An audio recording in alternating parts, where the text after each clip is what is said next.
As always, it is my pleasure that you join me for today's podcast of Second Chance Coaching. My name is Dr. Richard Lewis. If you'd be so kind as to leave me a rating and your feedback, I would very much appreciate it, and it will help others like you to optimally discover this podcast wherever you listen to this and your other favorite podcast. As you know, at Second Chance Coaching, we focus on seeing everyday life through the eyes of the returning citizen and highlighting the resiliency of the human spirit. I would love to work with you one-on-one, whether you're a returning citizen or coaching client seeking your second chance, or you're a representative of a business, college, or university seeking to integrate and support returning citizens in your respective organizational and learning environments. Please feel free to contact me via email at richard@secondchancecoaching.com or via Instagram at @the_Dr.RichardLewis.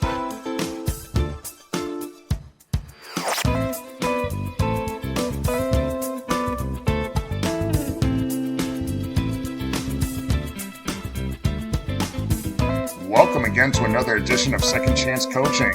As always, it is my pleasure to join you on another week of your reentry journey from whichever corner of the world you're listening from. We always remain humbled and excited that you decided to spend part of your week with us. And as always, everything is going well on this side of the world. This week marks my first week in this term in which I'm teaching night classes. As I might have told you in an earlier podcast, we have classes that could go a full 16 weeks, 8-week semester, or a 12-week mini semester. So this week, I'm teaching 2 8-week classes that I'll be teaching on Tuesdays and Wednesday nights. At the time I'm recording this episode, I taught a class last night, one of our new speech classes, Speaking for Professionals, and that class went really well. Tonight I'll be teaching compensation and benefits. But last night, Speaking for Professionals was the first night. It went really well, particularly on the first night. And this is a speech class that specifically concentrates on optimizing one's speaking skills in professional environments, as well as honing one's skills in making professional presentations. The main thing I was hammering down for the students last evening was that whether or not you're interviewing for a job, looking to get an apartment, secure a loan, or any other professional presentation that you're making, that the success, in my eyes, for endeavors such as this is really built on the foundation of you being your own passionate advocate. This made me think about our topic this week, about advocacy not being easy. In the professional context, we talked as a class about the job interview specifically, and why would we be so nervous? So much so that we could be so nervous in a job interview that we even forget about being our own most passionate advocate. So it got me to thinking, and it made me ask them this question as well. Why does this nervousness take place? And some of the reasons are, we think about what's on the line. You know, we really want that job. We really want that promotion. We may really want that place to live. That may be the account we're really trying to land. That may be a grant that we desperately trying to secure. So many different thoughts are going on at the same time while this is happening. And at the same time, we could also have thoughts of imposter syndrome going on, running through our heads. Maybe we're thinking, is someone else better than us? Are we good enough? Are we really even up to par? Then I think of those of us on our reentry journey. And the one question that we always ask ourselves, are we indeed good enough? They may like me now. They may think it's okay now, but when they find out about my record, they're just going to throw me out like yesterday's trash. So maybe when I do my presentation, maybe I won't be so passionate, because maybe they'll consider that being aggressive. I even said that to my class last night. Being a 6'3", 300-pound, bald-headed and black, that could give off nonverbal vibes of aggression when I'm only trying to be assertive in what it is that I'm trying to get. But think about all those thoughts. Think about all the things that I just mentioned to you just now. Look how we get into our own heads and trick ourselves sometimes out of opportunities, because of that, we either won't go for the opportunity, or we just won't advocate for ourselves. When I was coming of age, and I would question, I remember growing up, and when I was coming of age, I started, and you become curious and you become a kid and you just ask why in a lot of ways. I would question my father specifically about a lot of things. I didn't think I was being disrespectful, but like any child, one just wants to know why. Well, why is that? And why is this? In my father's generation and the way in which we grew up, my sister and I grew up, advocating for yourself and really questioning anything was seen as a sign of disrespect. And it was answered and handled with punishment by either grounding you or taking things away, or depending how much of a fuss I kicked up, it meant corporal type of punishment. Getting a little tap tap on your backside to ensure compliance on my part. My interpretation of this type of dynamic in growing up led to me really struggling with being a self advocate. It's struggling with self advocacy because through that forced compliance in the way in which I grew up, and among other factors, I don't want to just blame it on that. I had developed a low self esteem. I developed a desire to not want to be rejected, and I lacked the appropriate assertiveness, as well as lacking the confidence to regularly speak up for myself. It was through various experiences, including my own criminal justice journey, that essentially forced me to become my own self advocate. And even when I went through bereavement counseling, when you go through counseling, there's so many layers that you unpack. So when I went through bereavement counseling after mom and Nandi passed away, it was through some of the issues we found in counseling that helped me find my voice and my confidence to be a self advocate. But it's still never easy, and it can be a struggle. However, when I think of what could happen when I don't advocate for myself, I am not in love with the alternative. I would rather ensure that I'm an advocate for myself, even though being an advocate for yourself, like I said, is really not easy. Not because you can't find your voice, once you find your voice, but the opposition, your enemies, are never going to be one to just lay back and say, it's okay, no problem, Richard, you're right. Since you're standing up for yourself, you got the right to just go ahead and get anything you need and want. People are going to make you fight for it. They're going to make you fight for what it is that you want to get. They just won't give it to you. But, self-advocacy is also encouraged through your support system, your mentors, your friends, your loved ones that could be there to boost your confidence and help you be empowered. Earlier, I spoke about my criminal justice journey, and in past episodes, I talked about my criminal justice journey really being that quote unquote come to Jesus moment for me and tapping into my self advocacy. I shared in prior podcast episodes that when I was under indictment, my lawyers and I met with the district attorney to really give my side of the story. And my objective in meeting with them was in hopes of having my charges being dropped. I said, okay, they'll understand what's going on. My charges will be dropped for sure. After those meetings, the district attorney still insisted on me pleading guilty in order to resolve this situation. And they were offering me a 1 to 3 year sentence, or I could take my chances at trial with the promise, the absolute promise, that they would pursue an 8 to 10 year sentence. Now, it was implied, and in some cases clearly said, if I was willing to lie about someone or quote unquote play ball with them, I would certainly be given consideration as far as my sentence was concerned, or as far as any type of resolution of my case was concerned. But I wasn't made any firm promises. So after that was discussed, I went home and really discussed it with my mother. And as I've told you before, my mom, my hero, she reminded me that in this family we don't lie and we don't bear false witness against anyone. So not that that was a consideration, but she automatically made sure that that was taken off the plate. Then she said, Richard, I know you're innocent. You know you're innocent. But in these cases, sometimes you have to fight for what you believe in.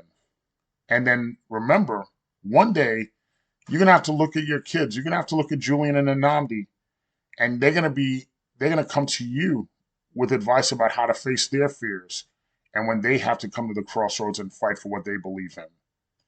My mother reminded me, you cannot be a hypocrite and tell them to fight for what it is that they believe in and conquer their fears. And you know within yourself you didn't do the same thing. Mom was right. Mom was so right. I declined the 1 to 3 sentence. I wasn't going to plead guilty for something I didn't do. And I just wasn't going to do it.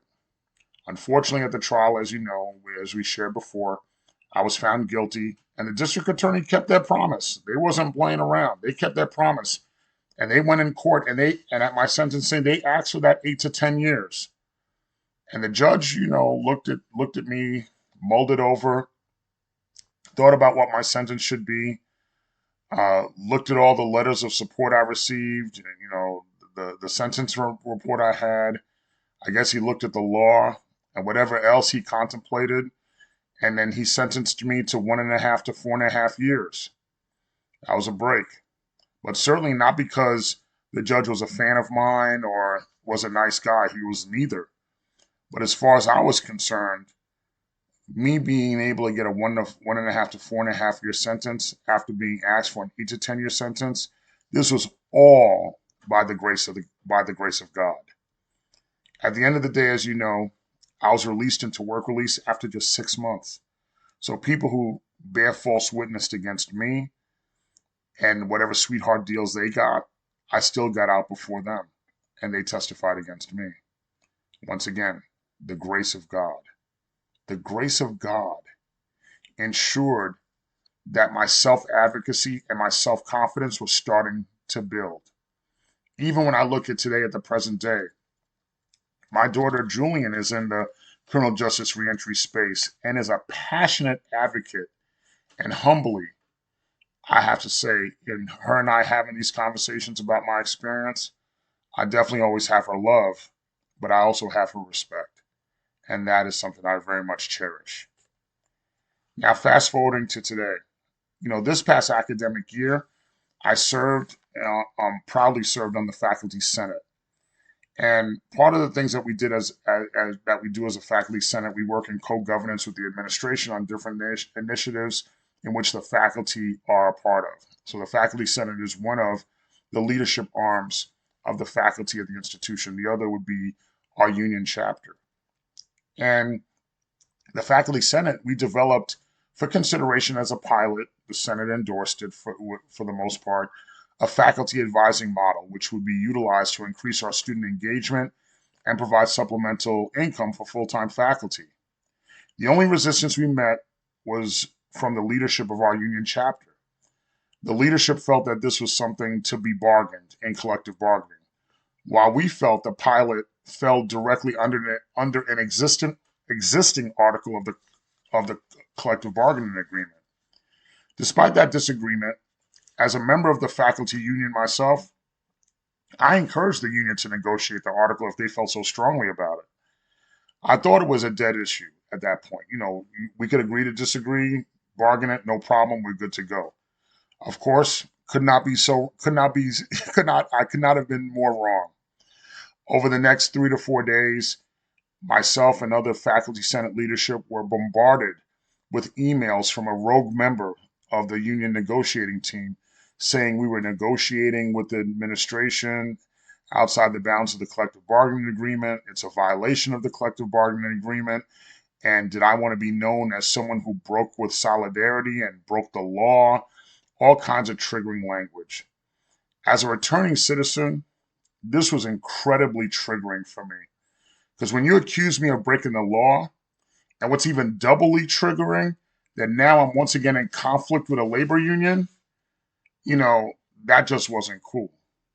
Because these emails not only went to me and not only went to my fellow faculty senate leaders, they were also courtesy copied. Numerous other faculty senate members and union members were copied on this correspondence. So not only was this something being triggering for me by this rogue member, this person wanted to make sure to figuratively pull my pants down in a very public and humiliating fashion. But, I didn't say anything. I didn't respond right away. I utilized a lot of stoicism. We talk about that in earlier podcast episodes about utilizing stoicism in your reentry journey. And at our next public union meeting, the faculty advising model was on the agenda. And when it was my turn to speak, I passionately, vociferously, and directly self-advocated and spoke to that rogue member and any other members of the union leadership that felt the way he did, that public displays of antagonistic, triggering, and bullying behavior would not be tolerated. Never, ever, ever, never be tolerated. Now, it was still met with some defensive responses, and I, in turn, responded again. But at the end of the day, Dr. Maya Angelou's words were manifested clearly, in which you have to teach people how to treat you. You know, the reason why today's podcast is so late in the day is that I had a meeting today informing me that the Florida Education Association, which the union chapter brought this issue to, did not view this, the faculty advising model, as a grievable issue. And our union chapter, as a matter of fact, is now talking to us to present this matter using our report on the faculty advising model as a foundation to open collective bargaining and negotiations with the administration on this matter. Once again, another win for the grace of God and another validation for self-advocacy. But you know, I was looking up a blog about advocacy and advocating for oneself. And, you know, the blog was sharing with me that, you know, advocating for yourself could be challenging for so many reasons. And it's a common struggle. It's a constant thing that takes place. But it says there's 5 ways that help you work on concentrating on how to stand up for yourself. And let's go through those 5 ways together. Number 1, self-awareness. You need to understand your own needs, values, and boundaries. Self-awareness will give you a strong foundation to advocate for yourself in so many different situations. Number 2, assertiveness. You have to practice expressing your needs and concerns in a very clear, direct, and respectful manner. It may involve setting a lot of boundaries, saying no when you have to, and asking for what you need. Number 3, confidence. Believe in the validity of your own feelings and opinions. That confidence could help you speak up and assert yourself in so many different contexts. Number 4, preparation. Before advocating for yourself in a specific situation, take the time to prepare your points and anticipate potential objections or challenges. That's what it is that I had to do when it came to that union situation. I didn't respond right away when the emails came out. I just had to make sure that I was prepared to respond in the way in which I felt was going to be most appropriate. And number 5, seek support. It really is okay to seek support from family, friends, or professional resources when you're advocating for yourself, because having that support network can really bolster your confidence. So the blog shares with us that advocating for yourself is really a process. You know, you could start off small and gradually build your skills in that area.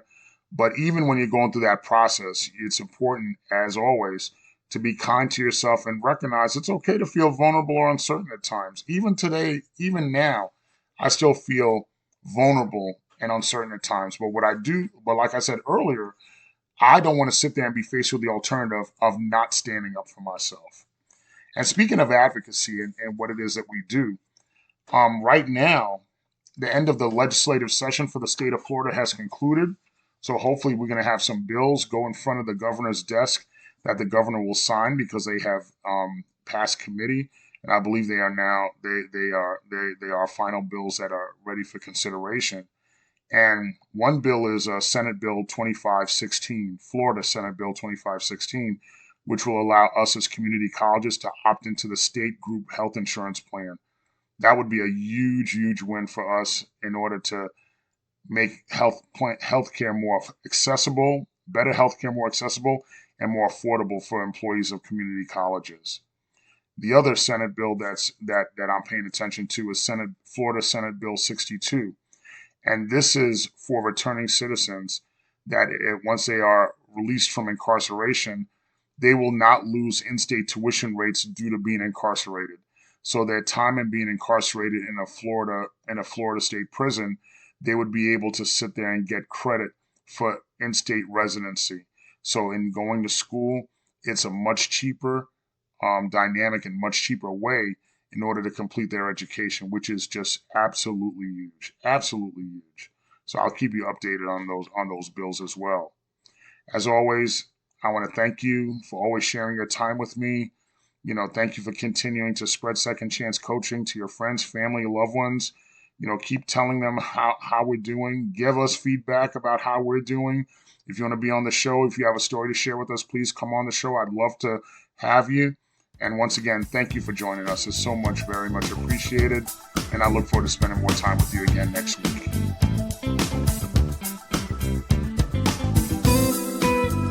Thank you again for joining us here at Second Chance Coaching. In addition to coaching services for individuals and businesses, I'm also available for speaking engagements and workshops on criminal justice reentry, human resources, as well as organizational culture and leadership. Feel free to email me at richard@secondchancecoaching.com, as well as connect with me on Instagram at @DrRichardLewis. Remember, every day you are given this opportunity for your second chance, and I know you'll make the best of it. I love you all, and I look forward to connecting with you next time here at Second Chance Coaching.